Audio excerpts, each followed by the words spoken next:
Leaders and healers, gamers and claimers, ladies and gentlemen from around the universe, from around the globe, welcome to the Power, Purpose, and Passion podcast. I am your host, Anthony Cheam, speaker, life coach, entrepreneur, athlete, musician, singer, songwriter, ready to serve you, ready to give you the best of what I've learned over the past 20 some odd years in studying self-help, psychology, sociology, spirituality, philosophy, theology, and all the things that make us human 101. This is a podcast where we help you claim your power, clarify your purpose, and cultivate your deepest, widest, and highest passions possible so you can ultimately show up as a more deeper, wider, more advanced, enhanced, upgraded, and updated version of yourself so you can ultimately inspire others to do the exact same. Because when we pay it forward, we feel the best fulfillment and meaning from life to life. Because God gave you a life, and that is his and her gift to you, and what you do with it is your gift back to the universe, back to God, back to the people that are blessing your life right now. So thank you for joining us. It is an absolute pleasure. We are here on a rare Saturday doing a podcast. We're just kind of catching up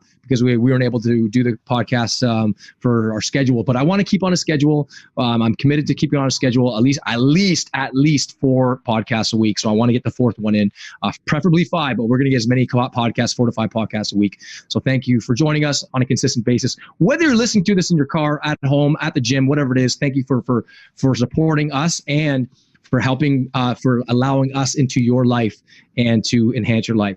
So thank you. And today's episode with my buddy Cam, my power partner in Chatham. He's the techie guy and helps me do this. And he's giving his gifts to me and I'm giving my gifts to him. And we are enhancing the gifting process to the world. Ready to go. Introduction. How you doing, Cam? What's going on? I love the energy, man. I love the energy. Yeah, no, I'm looking forward to this episode because it's called You're Too Old. And I get a lot of "you're too young." Oh, yes. And you probably get a lot of "you're too old." Oh, neither of us are young or old. We're just human.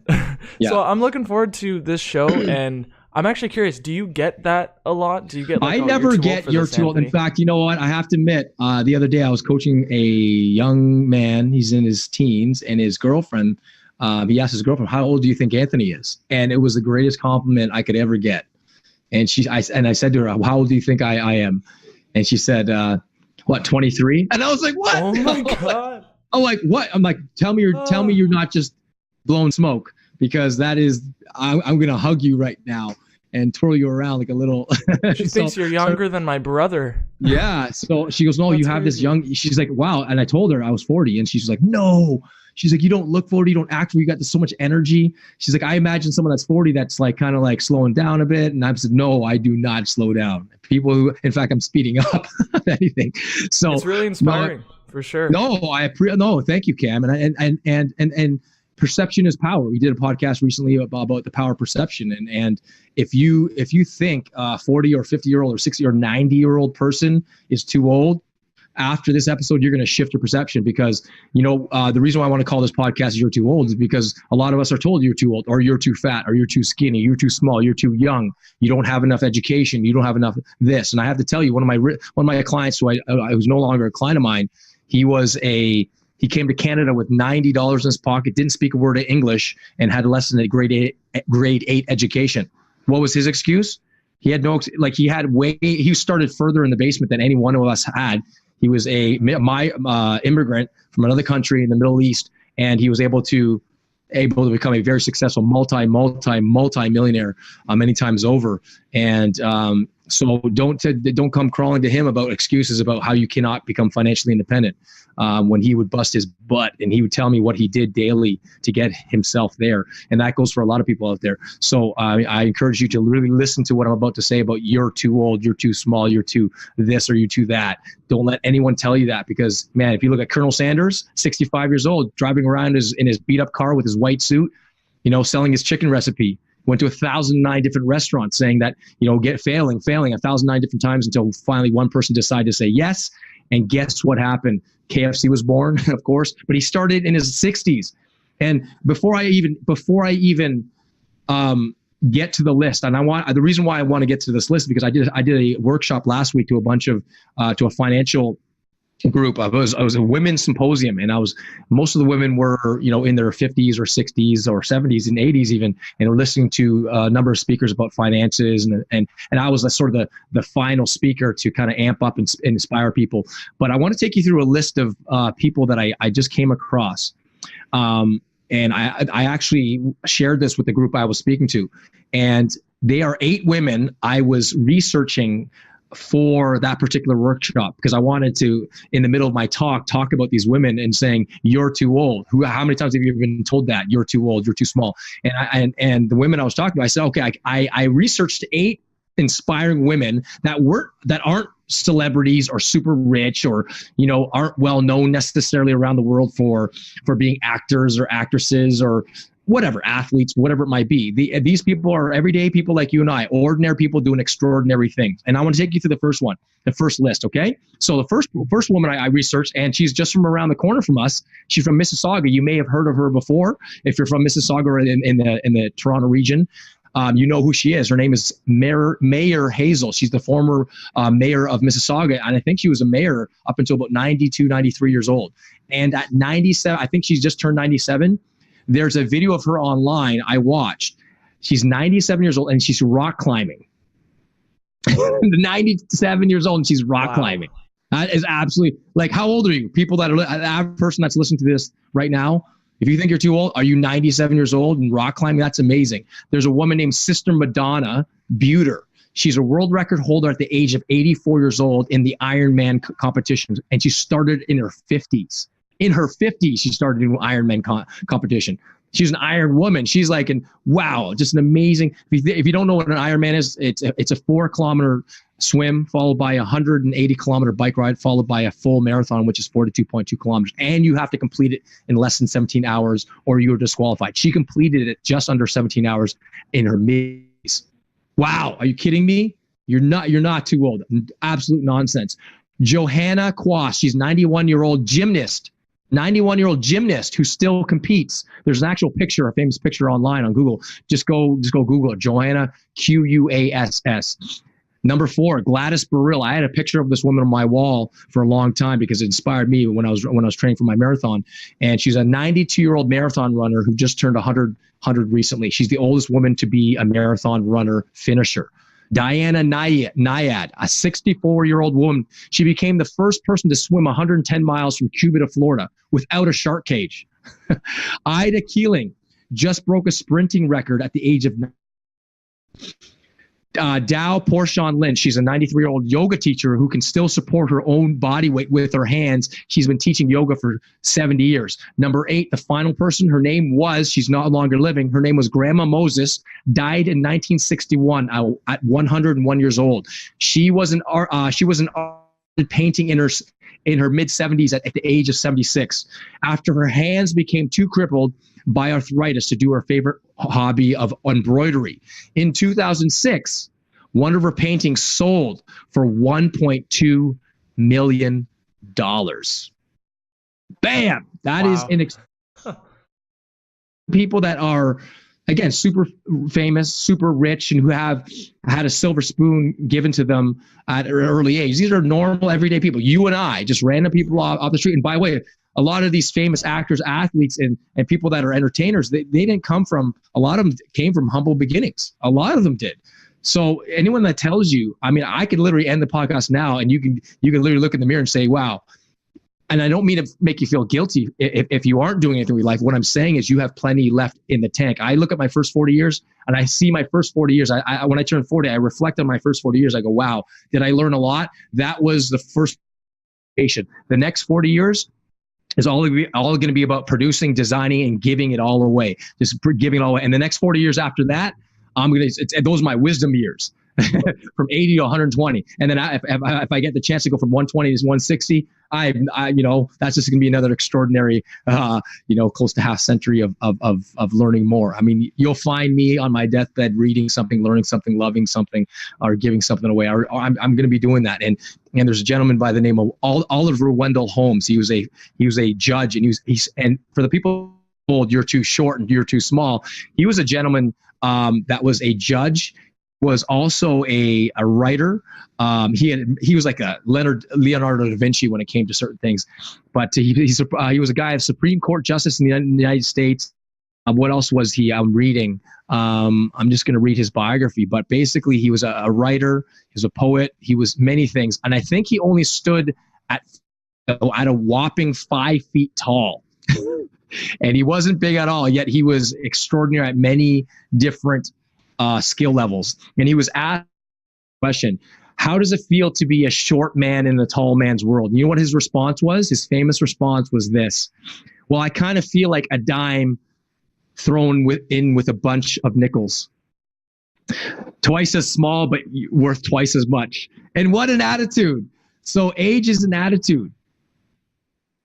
And I look at myself as 40 and I don't look 40. I mean, for people I don't mean to brag or boast, but I do take care of my health. But I'm going to tell you, I think it has more to do with just how I look, but the vibrancy, the energy, the happiness and the carefreeness and just loving, just being able to just live life and learn as much as I can, give as much as I can, and produce as much as I can. You know, and why not? Why not produce more? Why not produce as much as you can, give as much as you can while you are here? Because you've been given many gifts, you've been given many talents. Why not? If with a skill, if you had a chance to turn $1 million into $2 million, why not? If you've got the skill, you know, I love what Andrew Carnegie said. You know, I'll spend the first half of my life earning my fortune, and the second half of my life giving it away. And I think he accrued almost $400 million back in the 20s, which would be, you know, 40, 50, $60 billion worth today, if not more. And then he spent the second half of his life giving it all away. Why not produce more, give more, double your business, double your health, double your relationship, your connection with the world, double your language, learn a new instrument, learn a new skill, learn a new language, whatever it is, because it will enhance yourself as much as you can. And I'll end here, guys, that I remember one of Jim Rohn's mentors, original mentors, Mr. Earl Shelf, I think his name was. Anyways, he talked about how he told Jim Rohn initially, he said, don't wish for less problems, wish for more skills. It's not less problems that makes you successful and happy. It's more skills. The more skills you have, the more abilities you have, the more you're sharpening and enhancing your skill set, the more you're going to become a leader and a problem solver, and the more you're going to turn challenge into a charge, adversity into advantage, and calamities opportunities. So, and we had a comment from Anthony here, Rivera. Nice name, brother. I love your message, but a businessman called Dan Pena says love doesn't get the job done. Okay. Love doesn't get the job done. You're absolutely right. You know what? But your love of your passion, right? You know, what I've discovered is that if you love something as much as, if you love something, you're passionate about something, it makes it easier to accelerate your growth within that field. I've noticed that when I find myself doing something I don't like, and if I don't like it to do it, I find myself going, oh, this is an arduous task. I really don't feel like doing this. But when I love something, it doesn't become work. And I was telling someone the other day about work. I said, if you love what you do, if you truly love what you do, you'll never have to work a day in your life. And you know what? I don't consider doing this podcast or speaking in front of audiences or training people or giving to people work. Am I exhausted at the end of the day? Yeah, because I've given myself, I'm empty at the end of the day, and I want to refuel by resting my mind, my body, my soul, so I can get up the next day and produce again, create again, design again, and step up just once more. So thank you for your message, Anthony. Any final words there, Cam, to add to that, bro? Hopefully those 8 ladies inspired you. Oh, those stories are absolutely fascinating. Like, that's crazy. Because we're all surrounded by 50-year-olds who are like, I'm getting too old for this. And I definitely am. And like you said, you're 40 years old. You've taken care of your health. You've disciplined yourself. And now you're reaping the rewards and the benefits. And not only that, people think you're 23, which is crazy. It could have been because she was young. She didn't really know. No, definitely, for sure. Yeah, but I would, as a 20-year-old, my perspective on it is, I mean, if young people can do it, why can't people in their 60s, 70s do it? Like, you see like a 9-year-old playing violin. Like, how is that any different than a 90-year-old playing violin? I don't understand the difference. Yeah. Like, it doesn't. There's no difference. There is no difference. And at the end of the day, you as an elder, or even like 70, 80, you know yourself a lot more than a 20-year-old. You know your body, you know your emotions, you understand thing that you are in, which is your body, your emotional body or whatever, you kind of understand your own tendencies. So when you love something, if things come up, you'll be like, oh, well, I've experienced this for 30 years. I know how to deal with it, you know? Because as just personally, I'm 20 and I'm just becoming my own person. I'm just becoming an adult and being, you know, flushed into this big world. And I'm getting to know myself still. And I'm sure that never ends, but I can imagine it's a lot easier for, you know, Colonel Sanders at age whatever to, you know, get himself together and do all this and like hand out his recipes and start his business and stuff like that because he knows himself and he has that wisdom, that sort of like advantage, if that makes sense. That's just a guess of mine. I don't know. No, I think you have something there, because the reality is as you get older and as you get more educated and refined after failure, you have the opportunity to learn from those failures and you have wisdom. But, you know, as Jim Rohn talks about, you know, eventually you got to get to a point where faith, as important as faith and wisdom are, they must be as deposited into high action and high activity in order to reap those rewards of faith and of courage and of the wisdom that you've accrued over time. And by the way, courage is faith in action. Courage is faith in action. Faith alone, like you know what? What does it say in the Bible? You know, faith without works is dead. You got to put your faith into action. And I think there's some valid points. And even the writer Napoleon Hill, the author of Think and Grow, a man or woman's greatest years are between 40 and 70. And he wrote that book back in the 30s. We've evolved so much since the 30s. People are living longer, stronger. We have access to all the information. We live in a digital world where every single human has access to this exact same information that you and I have where we are right now. The person in Africa get online and have access to the exact same information, exact same opportunities. People are building online businesses and crushing it. So you're never too old. I'm telling you, I'm always looking for the next thing for me to learn, to be challenged in. And because I want to be a great example to my kids, I want to be a great example for my wife, and I want to be the man that she deserves. I want to be the man that my kids deserve. And that also drives me too.